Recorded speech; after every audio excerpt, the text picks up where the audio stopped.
नमस्कार मंडळी, कशा आहात? मजेत आहात ना? मजेतच असायला हवे. शुभ सकाळ सर्वांना. Good morning. काय चालू आहे सर्वांचं? तर हे बघा, इकडे चालू आहे माझी सकाळची तयारी. आजची माळ आहे 6वी माळ. आजचा कलर आहे लाल कलर, रेड. तर मी लाल कलरची साडी घातलेली आहे. माझा स्वयंपाक वगैरे, भाज्या वगैरे झालेल्या आहे. मुलांचे डबे वगैरे दिले इथे.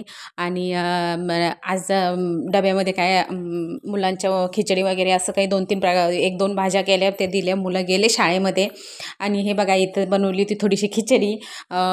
आपली साधी सिंपलच खिचडी आहे. एकदम अशी मुगाची डाळ घालून, कढीपत्ता, कांदा चिरून, आपले साधी सिंपल बिना तिखटाची, लसण घालून अशी खिचडी आहे ती. आणि एका साईडने मी चवळीच्या शेंगा आपल्या साधारण अशा परतून घेतलेल्या आहे कढईमध्ये. त्याला पण दुसरे काही मसाले वापरलेले नाही आहे. आणि चपात्या बनवून घेतल्या. चहा पाणी झालं आमचं. आणि इकडे मी भरत आहे त्यांचा टिफिन. त्यांना पण ऑफिसला जायचं होतं, तर इकडे टिफिन भरत होती. तर टिफिनमध्ये खिचडी वगैरे, भाजी पोळी जे काय आहे ते दिला. त्यांचा टिफिन बांधून, बॉटल वगैरे, पाण्याची बॉटल आणि ते भरून दिली. आणि सर्व डबा चहा पाणी झालं, सगळं फ्रेश झाली. त्याच्यानंतर माझी जी रात्रीची जी काय भांडी होती ती लावून दिलेली आहे रॅकमध्ये. कारण सकाळी काय होतं, आपल्या मागे खूप धावपळ असती. सकाळी सकाळी दुसरं काहीच काम होत नाही. सर्वांचे डबे, नाश्ता आणि ते सगळं असतं सकाळी सकाळी. तर त्याच्यामुळे सकाळी दुसरं काहीच आवरत नाही. तर त्याच्यामुळे सगळेजण गेल्यावर मग इथे टोपलंभर भांडी साचलेली होती रात्रीची घासलेली. तर ती काढली, टोपल्यातून वरती लावून दिली मी. जिथं जिथं ती ठेवायची ती पटपट पटपट अशी आपली ठेवून दिली. कारण बाकीचं भरपूर काम पडलेलं होतं माझं.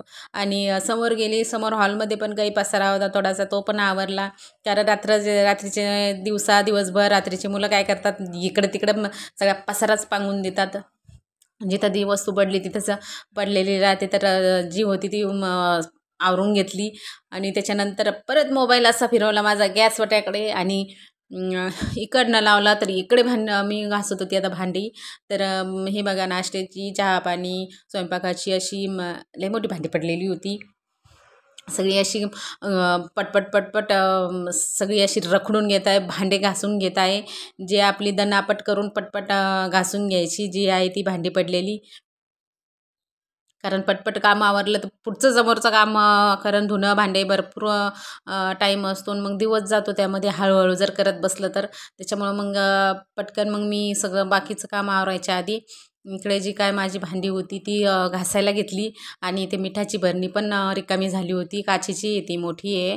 तर ती थोडीशी नाजूकच आहे. तर मग रिकामी झाली म्हटलं, तसं त्याच्यात मीठ टाकूस तर घासूनच घेतलेली बरी आहे. तर त्यामुळे ती घासून घेतली. भांडी वगैरे झाली. गॅसवट्यावरनं सगळा स्वयंपाक वगैरे झाला होता. तर भरपूर खरकट सांडलं होतं, तर ते पुसून घेत आहे एका रुमालाने. आणि गॅसवाटा असा स्वच्छ पुसून घेत आहे. कारण स्वयंपाक वगैरे झाल्याच्या नंतर परत मला फराळाचं बनवायचं होतं, भगरीची भाकर, भाजी वगैरे असं काही. तर मला उपवास आहे, तर मग म्हटलं स्वयंपाकाच्या नंतर आपलं सगळं काम आवरल्याच्या नंतर आपण आपलं फराळाचं करायचं. आत्ताच नाही, पण मग गॅसवाटा वगैरे क्लीन करून घेतला, कसं खरकटं राहत नाही फराळाचं करायच्या वेळेस. आणि त्याच्यानंतर आली इकडे, घरं झाडायची होती मला सकाळची. हे बघा, बेड वगैरे कसा अस्ताव्यस्त पडलेला आहे. आणि कसे सगळे कपडे वगैरे सगळे गेल्याच्या नंतर ही अशी अवस्था असती घराची. तर ही इकडे सगळे आवरून घेत आहे. ने त्यांच्या गोळ्या वगैरे, म्हणजे माझ्या मिस्टरांच्या आहोंच्या गोळ्या वगैरे, त्याच्यात त्यांचा पंप, जे काय आहे ते औषध गोळ्या, ते सगळं व्यवस्थित त्याच्या बॉक्समध्ये भरून ठेवलेलं आहे. तर त्यांचं पण सगळं मॅनेज आवरून द्यावं लागतं. सकाळी सकाळी डबा, नाश्ता, टिफिन, परत गोळ्या, औषध सगळं एवढं करावं लागतं. कारण ते पण आता ऑफिसला जायला लागलेले. तर सगळं त्यांचं पण सकाळी सकाळी आवरायची घाई गडबड असती. कारण फिरून आल्याच्या नंतर ते फिरायला जातात, तर फिरून आल्याच्या नंतर चहा पाणी नाश्ता सगळं असतं. आणि त्याच्यानंतर त्यांच्या गोळ्या, औषध द्यायचं, हे करायचं. भरपूर कामं असतं सकाळी सकाळी, तरी एवढं सगळं करावं लागतं. त्या त्या कारणामुळं मी मधात 1-1.5 महिना, 2 महिने तरी व्हिडिओ नाही टाकणं झाले माझे. तर आता टाकत आहे मी अधूनमधून. तर सर्वांनी मला प्लीज करून सपोर्ट करा.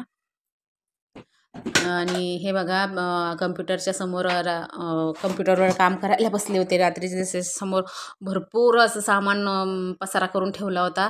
तर ते सगळं आवरून घेतलं, पुसून घेतलं. ड्रेसिंग टेबल सगळं जेवढं होतं तेवढं आवरलं. कारण रोज पुसलं तर रोज धूळ येते खिडकीतून. तर ते सगळं असं धूळ वगैरे एका कपड्याने स्वच्छ असं पुसून घेतलेलं आहे. आणि ही पिवळी साडी माझी पिवळा कलर जेव्हा पहिल्या माळीला होता त्या दिवशी घातली होती. पण याची घडी राहिली होती करायची, धुवून ठेवली होती. तर त्याची घडी अशी कॉटनची आहे, तर घडी अशी मस्त चोपून घालून ठेवली साईडला. म्हटलं नंतर आतमध्ये ठेवून देता येईल. आणि त्याच्यानंतर इकडं लागले घर झाडायला. आणि घरामध्ये मुलं खूप सारा कचरा हे बघा किती कागद व त्यांच्या पेन्सिल शॉप केलेली, शॉर्पनर, कोड रबर भरपूर असं इकडं तिकडं अस्ताव्यस्त पडलेलं असतं. सकाळी शाळेत गेल्यावर सगळं झाडून घ्यायच्या वेळेस सगळं झाडून घ्यावं लागतं. तेव्हा दिसतं काय काय खाली पडलेलं आहे. जे जे असलं ते पटपट वरती उचलून ठेवावं लागतं. पेन्सिली वगैरे असतं त्यांचं काही. आणि सगळं बेडरूम वगैरे स्वच्छ केलं. इकडे आलेले हॉलमध्ये. तर हॉल स्वच्छ असं झाडून घेत आहे. आणि कढीपत्ता भरपूर आणला होता. तर रात्री जो चांगला आहे तो मी कढीपत्ता निसून एका कॅरी बॅगमध्ये फ्रीजमध्ये ठेवून दिला. आणि जो खराब होता तो काही टाकून दिला. आणि त्याचे हे बघा पानं गळलेले खाली. तर ते मग आता झाडून घेत आहे. कारण रात्री म्हणजे भरपूरच होता, एक कॅरी बॅग गच्च भरली. एवढा आणला होता त्यांनी येताना ऑफिसवरनं. तर तो सगळा झाडून वगैरे घेत आहे. कारण रात्री म्हणजे मी उशिरा निवडून ठेवला तो. तर मग म्हटलं रात्रीचं कुठं झाडू. मग रात्री नाही झाडलं. मग सकाळी आता सगळी घरची 3-4 रूमा जेवढ्या काय आहे तेवढ्या सगळ्या असे स्वच्छ करून घेत आहे. आणि थोडंसं झाडलं, पुसून घेतलं की आपल्यालाच घरामध्ये असं फ्रेश वाटतं. हे बघा किती फ्रेश असं वातावरण होतं. आणि मस्त क्लीन असं दिसतं सगळी फरशी वगैरे झाडून पुसून घेतल्याच्या नंतर. आणि सगळं झाडून वगैरे घेतली. आणि त्याच्यानंतर फरशी वगैरे पुसली होती. पण आणि नंतर माझं जे काय ते काम आहे ते बाकीचं मी दिवसभर करत असते. दिवस लागतो दिवसभर चालू असतं थोडं काही काम. आणि त्याच्यानंतर इकडे आलेली आहे दुसऱ्या रूममध्ये. तर ही रूम फक्त स्टोरेज रूम, म्हणजे शिल्लकचं जे आपले धान्य वगैरे असतात, कपडे वगैरे ते सगळे ह्या रूममध्ये शिल्लक ठेवलेलं आहे. किराणा ह्या रूममध्ये. तर ह्या रूममध्ये सगळे आणि सगळं काम आवरल्याच्या नंतर इकडे देवपूजा झाली माझी. हे बघा किती प्रसन्न वाटत आहे. हे बघा इथे आता माझी पूजा वगैरे सगळे झालेली आहे. किती प्रसन्न असं वाटतं. फुलं वगैरे सगळे वाहिलेले आहे. आणि तुम्हाला माझे व्हिडिओ कसे वाटतात नक्की सांगा. नवीन कोणी असेल चॅनलवर तर लाईक करा, शेअर करा, सबस्क्राईब करा. भेटूया नवीन व्हिडिओमध्ये. तोपर्यंत सर्वांना बाय बाय. श्री स्वामी समर्थ सर्वांना.